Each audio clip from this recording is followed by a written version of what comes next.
put this tray inside it here. We'll put our little dome. Should fit right snug on top there.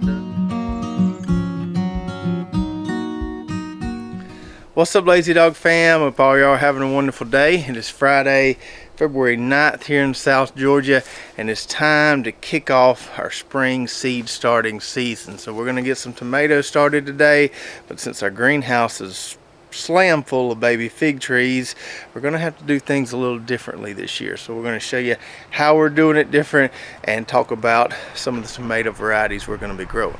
So like I said, we went a little overboard on our fig propagation, and I didn't even think about spring seed starting. There is zero extra room in here to put a heat mat and start some seeds. You can barely walk around in here, much less start a couple trays of tomatoes. So this is why we're gonna have to do things differently. Now, before we talk about our change in process this year, let's talk about our seed starting schedule in general. Because we don't have an empty greenhouse with plenty of room, we're going to have to prioritize some things. I don't know that we can get everything started at once, and this may be the case for you as well. You may have limited room inside your house or wherever you're starting your seeds, so you might have to do kind of one thing at a time or kind of stagger your seed starting. So the first thing I want to prioritize, which we're going to get started today, is tomatoes. And that has a lot to do with our climate down here in South Georgia. Tomatoes don't like it down here. When late July rolls around, definitely don't like our August weather. So we need to have our tomato plants ready to go in the ground as soon as we know we're done with freezing temperatures, say late March, early April.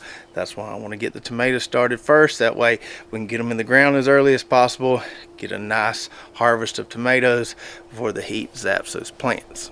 The second thing I'm going to get started probably in the next couple weeks would be peppers, and this is mainly due to germination time, especially with hot peppers. Some of the really hot pepper varieties can take 2 to 3 weeks sometimes to germinate, so we have to kind of plan ahead for that long germination period. I don't have to be in a hurry to get pepper plants in the ground down here. We've got a long hot growing season, plenty of time to grow peppers, but because they take so long to germinate, I need to get them started a little earlier than some of the other stuff. And then third on my list would be winter squash or pumpkins, like the giant butternut we're probably going to grow again this year, or like the Seminole pumpkin we grew again last year. Those can make it into the summer pretty well, but eventually the heat and humidity is going to cause diseases on those. So we want to get our pumpkin and winter squash harvest in before it gets too hot. So need to have transplants ready that we can put in the ground as early as possible. Then fourth on my list would be seedless watermelons. I don't have to be in a huge hurry to get my watermelon transplants in the ground. The last couple of years we've actually staggered our watermelon plantings a little bit, and we can grow watermelons into August pretty well as long as we've got drip irrigation to keep them all happy. The trick with seedless watermelons is consistently warm soils to get those seeds to germinate. If I were to start those even in the greenhouse right now, we're getting down the low 40s, high 30s at night, and I can put them on a heat mat, but with those outside temperature swings, we're still going to get, you know, quite a good bit of variance with our soil temp in our seed starting tray, and that can cause some less than optimal germination on those seedless watermelon seeds. So I need to wait till things warm up a little bit more until it's more consistently warm and get a lot better germination with seedless watermelon.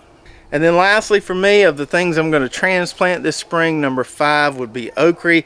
I do like to transplant my okra in the spring, but if you put even nice looking okra transplants into cold dirt, they kind of just sit there.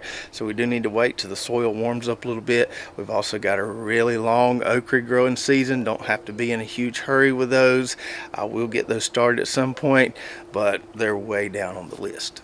All right, so now let's talk about how we're going to have to change things up this year. Since there's no room in the greenhouse, I'm going to have to germinate these tomato seeds in my office on the counter, or make some room on a table in there, which means I'm going to have to change up my equipment a little bit and downsize. And this is all stuff we had on hand. We didn't have to buy anything new this year. It's just stuff I don't really use that often, but I do have it. So we've got a smaller heat mat here that's designed to fit a 10-20 tray. We usually use the big sun pad heat mats that'll hold 2 of those big prop tech trays, but got to go smaller. We've got our little bottom tray here. Now, I'm not a fan of bottom watering. This is just basically going to be used as a catchment tray so we don't get water all over the floor in my office. We've got this 1020 bootstrap farmer seed starting tray. Tried these out last year. Wasn't a huge fan in the beginning. They grew on me a little bit. Still don't like them as much as the PropTech trays, but they'll work for what we're doing here. And then I've also got this humidity dome. Really never used this thing, but I bought it when I bought this tray. It's going to come in handy though in my office. We'll create kind of a greenhouse environment with that dome there.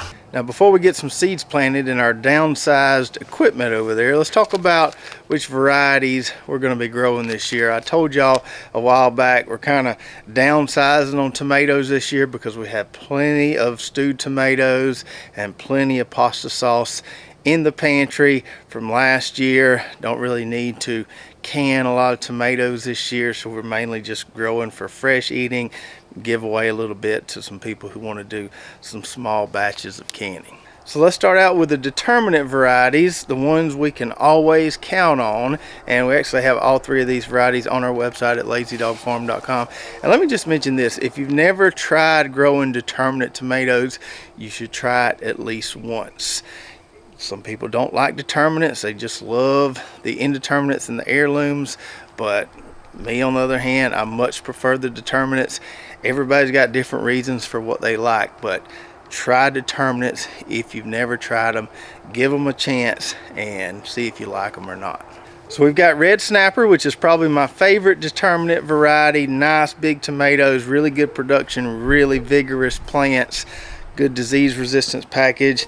And then we've got Roadster, which is pretty similar to Red Snapper. Had somebody the other day ask me why I grow both if they're so similar. Roadster is a little earlier, and so we'll get tomatoes off of Roadster a week or two ahead of when our Red Snappers will start having ripe tomatoes on them. So it just kind of gives us a little bit of a succession with our determinate tomatoes. So I've grown both the Roadster and Red Snapper for several years. Also got this one here, which I've never tried before, but I've heard good things about, called BHN 871. This is a gold determinate tomato with some disease resistance. That's the problem with the colored tomatoes for me. You have to grow those heirlooms and they just don't hold up well down here, but hopefully with a determinate disease resistant gold tomato we can get some nice harvests off these. And then we've got our cherry tomatoes, a couple varieties we bought and one that a subscriber sent us. So someone sent us this one here called Everglades mini cherry tomato. I don't know much about it, but we're going to give it a try. Then we have one of our all-time favorites here, the Torringina cherry tomato. This one is a winner in my opinion. I usually get these seeds from Johnny's, but they didn't have them for some reason. I can't remember if they were out of stock or discontinued. Anyways, High Mowing has them in little 10 seed packets. These aren't cheap, but I promise you they're worth the money. And then while I was on High Mowing side, I saw this one, just had to give it a try. Supernova grape tomato. Been a while since I've grown any grape tomatoes, so I figured we'd try this one. Then we've got several larger indeterminate tomatoes we're going to grow. We don't count on these. They're fun to grow. We count on the determinates. If we get some tomatoes from these indeterminates or some of these heirlooms, we just consider it a bonus. Now, this one right here, I'm pretty excited to try. Cherokee Carbon. You'll hear a lot of people rave about Cherokee Purple, and they should, because it's an excellent tasting tomato. I've never had that much luck growing it here at my place, but this is a hybrid version of Cherokee Purple, supposedly with a little bit of disease resistance. So we're going to give Cherokee Carbon a try. And then the rest of these are seeds that people sent us here. This is a variety called Rose. I've grown it for a couple years. Didn't buy any seeds from it or for it this year. You can buy these online. These seeds are several years old, but I'm gonna see if I can get them to germinate because it's a really good variety. Then we've got this Turkey Creek tomato, which I've grown for the last 2 years. A really excellent tasting tomato. We had some seeds on our site for this one last year. Probably not going to have any seeds on the site this year. I've got a few here I saved. Going to see if I can get those to germinate. Hopefully grow out a couple of those plants. We also grew one last year we called the Big Wisconsin Tomato. David in Wisconsin sent it to us. It did pretty well. I saved some seeds from last year to grow out, David also sent me some more seeds. He calls this the number 2 Wisconsin. So we'll kind of compare those side by side, see if there are any differences. All right, so we got some Pro Mix in our tray, got that pre-moistened. A lot of people always ask us what type of soil we use. I use this Pro Mix BX because that's what I can find in bulk locally. There's several different types of Pro Mix out there. I've never really compared them. I just use the BX because that's what I can get here. But one thing I've noticed lately at the big box stores around here, they're starting to sell more seed starting mixes, which is what this basically is right here. In the past, even 3-4 years ago, all you could find was potting soil or potting mix. It wasn't really fine enough to be used for seed starting. But now a lot of the big soil companies out there are making these smaller bags, calling it seed starting mix, so people can use it for growing their own transplants. So keep your eye out. You'll see a lot more of that out there, and that's what you want to use. You want to use a seed starting mix, not a potting soil or a potting mix. So now what we want to do is go ahead and make some little indentions for our seed. So just kind of lightly press down on that seed starting mix there. This is why you want it pre-moistened, because it's easier to make a nice little indention there. If it's bone dry, not going to be able to do this. So you want to wet it down good. Some people wet it down before they put it in the tray. I like to put it in the tray and then suck it down. Then I'm going to go ahead and put my labels in place here and figure out how many lanes of each variety I'm going to plant. And while I've got these labels out here, I figured I'd show these to you. We recently added these to our website not too long ago. We've got them in 5 different colors there. You can get individual colors or get kind of the rainbow pack. I really like these. Been using these on my fig trees for a couple years. I have used the wood ones in the past, but the ink just fades on them over time and they get brittle, and sometimes I can't read them by the time I'm ready to plant my tomatoes. But these kind of commercial grade plastic ones here work really, really well. And I do use a special pen for these. We don't have this on our website, but it's called Statler Lumicolor.